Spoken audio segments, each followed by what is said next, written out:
Hi, welcome to the Eternal Spirit Show. I'm Paul Salmon, I'm a psychic medium. My guest today is Deb Hawken, fellow psychic medium. Hi Deb. Hi Paul.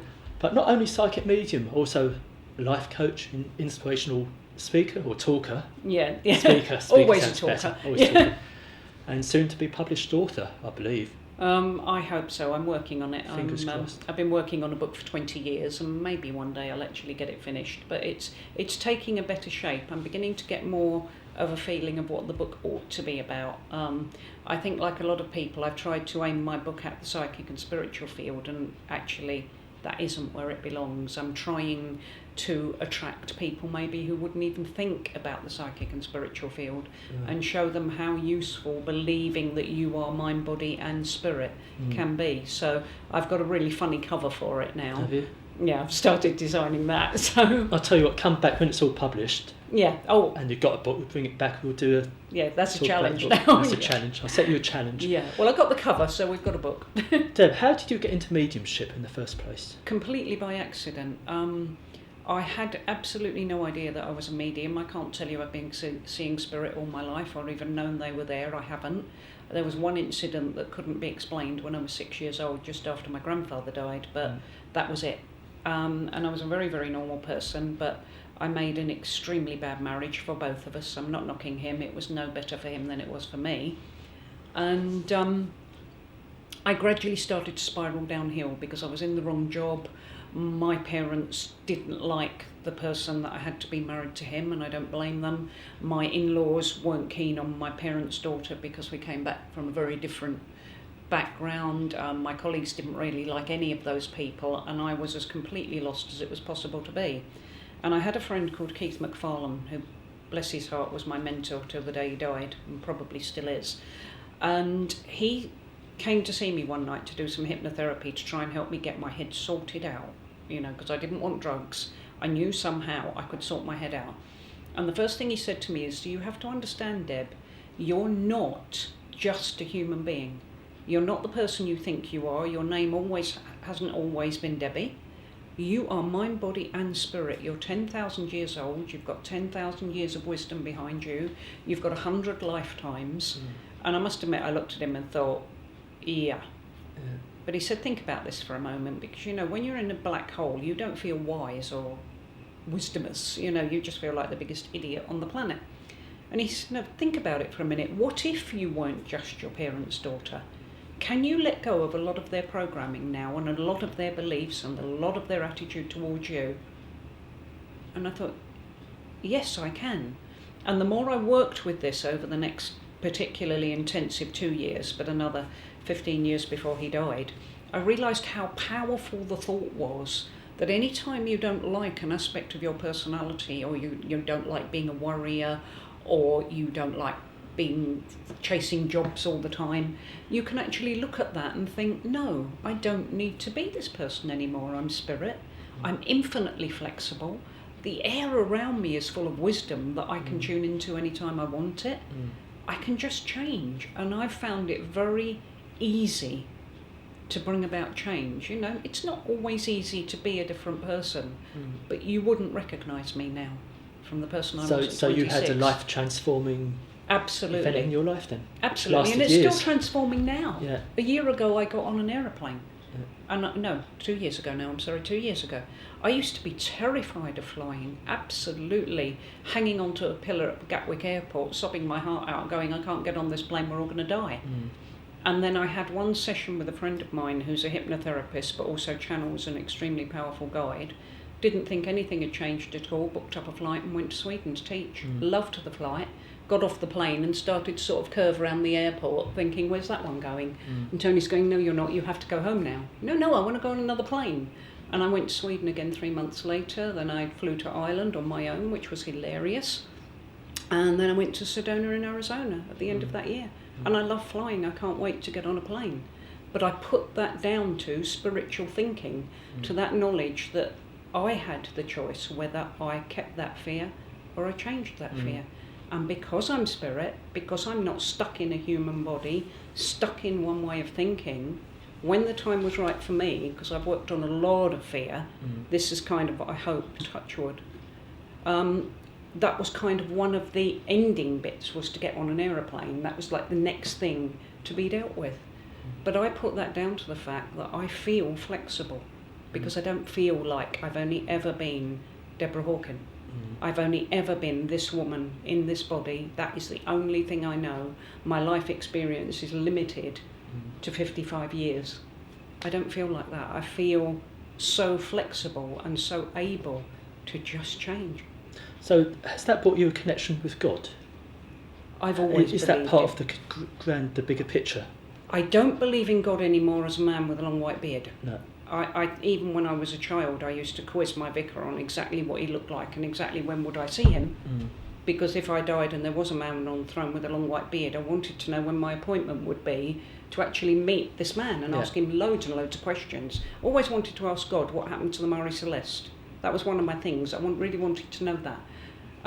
But as I've grown older and I've looked around the subject of religion more, God feels to me more like a life force energy, and a life force and happiness. And there is an energy that comes from the spirit world when you can tune into it that is breathtaking. You must have experienced it as a medium. A couple of when times, that love comes through you, it just stops you dead in your tracks, doesn't it? You can't believe when they put a bolt of love through you to a person in the audience suffering. There are no words for that unconditional love, are there? So getting back to the mediumship, when did that kick in? During a phone call when I was 34. Phone call. I had no idea, literally no idea I was a medium, and I'm on the phone to my friend Leslie, and I did know Leslie well, and I knew that both her parents were in the spirit world. But as she was talking to me, she said, "Deb, why do you keep hesitating?" And I said, "Well, and we, people who don't even know about mediumship will say, I can see that in my mind's eye." Yeah. "Oh, how did you imagine that?" "Oh, well, I saw it in my mind's eye when you were talking." "Oh, yeah, that is the car I'm buying." "Yeah, I saw it in my mind's eye." And in my mind's eye, I've got two crystal pots. One's got marmalade in it and one's got jam. And all that was going through my mind, like a broken tape loop, was never the twain will meet, never the twain will meet, never the twain will meet. And I couldn't concentrate on what Leslie was saying. So she said, "Well, tell me what's in your mind that is stopping you concentrating." So I told her. She said, "I completely understand that, ask for something else." And I said, "What do you mean, ask for something else? I'm here on my own. Who do I ask?" She said, "In your mind, say, could you show me something else, please?" So I did. And then a pink rose was laid down. I didn't see a hand, I just saw a rose come in and lay down in front of these two pots. So I told her. And there was other stuff, but I'm afraid my mind went completely blank at that point. And Leslie said to me, "There's no doubt that's my parents." She said, "Because their aim when they retired, their life's ambition, was to have their condiments in crystal pots. Dad only liked marmalade, Mum only liked jam, and they always said never the twain will meet." She said, "Now I'm as sure as I can be that you've only ever heard my mum referred to as my mum or Leslie's mum, but her name was Rose, and they had pink roses growing all around their front door." Would you say that's the first, as far as you're concerned, the first psychic or spiritualist message you received? Definitely. It blew my mind completely. And the rest of the information was for my friend Leslie's friend Rosemary. Right. And I knew Rosemary existed. I'd heard about her, but I'd never met her. And she said, "You've got to come and see Rosemary," because the rest of that was for her. So did you go, interrupting you, did you go from there to the spiritualist church? No. No? I didn't know what to do. I didn't know there were spiritualist churches. I'm sorry, I know that sounds stupid. I did not know. I'd seen Doris Stokes' work once, and it had completely blown my mind. I'd read her books, which took away my fear of death. And I think we have that in common. Well, I think we've got that in common, haven't we? Yeah, About the same age as well. Exactly, but we owe Doris Stokes the taking away of that fear. Yeah. And I saw her work, and she was incredible. But then I never followed mediumship again. Keith took me to see a local medium once, and he was incredible. Someone I can't even remember his name, but he was awesome. But that was it. I just didn't bother because I didn't think in those terms. So I find myself down with Rosemary describing her ex-husband to her and telling what was rather a sad story, but it'll show you how unusual it was, how her husband insisted that he wanted puppies from their dog. And Rosemary said, "No, she's too old." So he takes the dog to somebody who's got a boy, obviously, and came back in tears because he'd had to hold the dog down because she didn't want this. Now, I'm sorry, I know that's going to probably turn the stomach of people listening as much as it still turns mine. I think that's a horrible thing to do to an animal. But that's not something you're going to come out with out of the blue as something easy. But I got that. And that blew my mind completely, because I could understanding that he took the dog to have puppies against Rosemary's wishes even, but not that. Not that horrible part. But of course he would have told me that because it is so unusual. And that was how I got introduced to my guide. And my first guide, Edward, then had to teach me how to be a medium, because I didn't know where to go or who to talk to. I didn't know what you did with it. So are you how do you describe yourself? A working medium now? Yes, I'm not doing a lot of mediumship at the moment. I've been concentrating a lot on writing. But yes, I am a working medium. Because I believe you want to help others now the way you've been helped in the past. That's always been my main path. Mediumship for me is the cherry on the icing on the cake. Yeah. And it's also a way that I can get contact with people. But what I find a little bit sad, and this is just a personal opinion, the spiritual field, people go to churches week after week. That's lovely to have that. But when I go and I do my inspirational speaking, what a lot of the churches mention is how I'm applying what they're doing with mediumship to real life. How I'm asking the audience to see that even if they didn't get a message, did they hear the inspiration coming through because it's useful?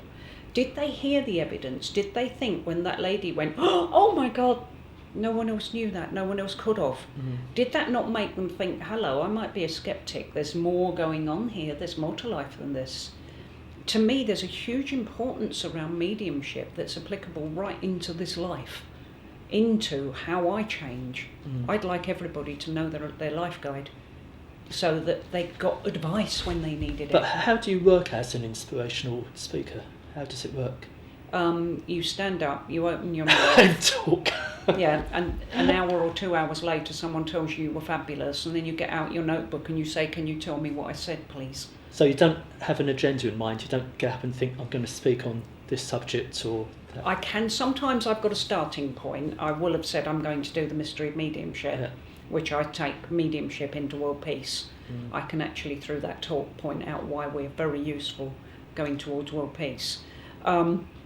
But then I'll switch out, and a friend of mine's seen the mystery of mediumship 8 times, and I say to her, you're not coming again? And she said, yeah, because it won't be the same. Is that a title of your... That's one of them, the mystery of mediumship. The other one is the title of the book, Who Am I, Where Am I, What Is This Place? Yeah. You know, I've got £86,400 is another one of my talks. Your Right to Happiness, because that's what it's all about ultimately, is helping people to be happy and helping them to believe there are an infinite number of ways and an infinite number of tools, and if something doesn't work, drop it, find something else. So you go out speaking in public, or at churches or centres. Do people come to see you on the one-to-one basis? Yes, yes I do. And what sort of people come to see you? All kinds. I get quite a lot of men. Because apparently, according to my birth chart, I'm a masculine energy, and I think I blend well with men because I'm not fluffy, you know, but I get all kinds of people. But I do find that a lot of clients have hit this is what Who Am I, Where Am I, What Is This Place is about, is when you get to that point where you think this cannot be it. You know, surely I wasn't born to go to school, go to college, get a job, have a few romances, get more jobs, get married, have some holidays, have some houses, retire and then die. You know, that can't be. There's got to be something.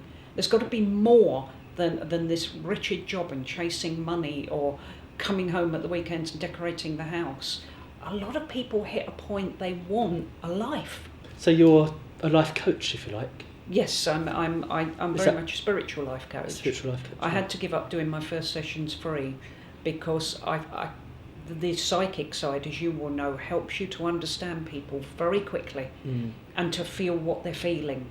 And I found that's speeded up the coaching a lot from what I've heard that other people do. I obviously don't know. I've not seen a coach myself, but I've only got the word of what the people who like me say to me. But of course they like me.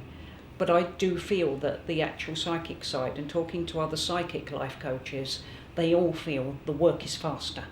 And of course that's the thing. You know, I wouldn't consider myself to be a successful coach if you came and said to me, said to someone,